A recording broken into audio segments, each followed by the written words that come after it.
एक शांत गांव में माया नाम की एक युवती रहती थी जो बुद्ध की शिक्षाओं की प्रशंसा करती थी और यह समझना चाहती थी कि स्वयं पर कैसे काबू पाया जाए।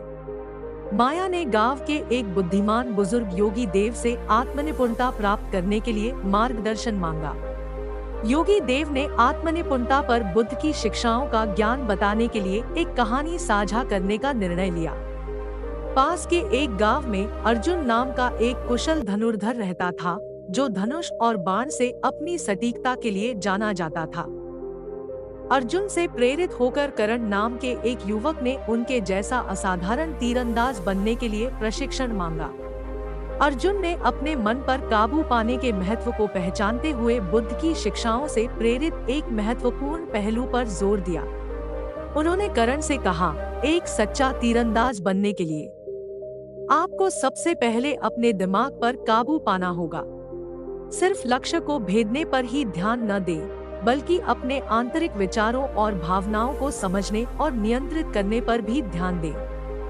करण ने अर्जुन की सलाह को गंभीरता से लिया और न केवल तीरंदाजी के भौतिक पहलुओं बल्कि दिमागीपन और आत्मजागरूकता का भी अभ्यास करना शुरू कर दिया।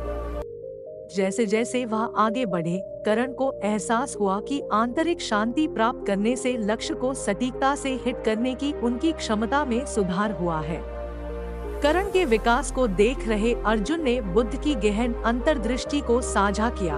आपका अपना मन आपका सबसे बड़ा हथियार और आपका सबसे दुर्जय प्रतिद्वंद्वी दोनों है। इसमें महारत हासिल करें और आप खुद पर महारत हासिल करें। योगी देव की कहानी को समझते हुए माया को आत्मनिपुणता के महत्व का एहसास हुआ।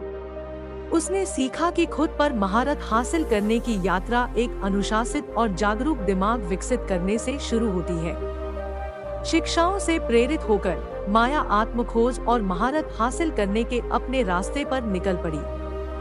कहानी की नीति कहानी हमें सिखाती है कि सच्ची महारत सिर्फ बाहरी कौशल से नहीं बल्कि अपने विचारों और भावनाओं को समझने और नियंत्रित करने से आती है।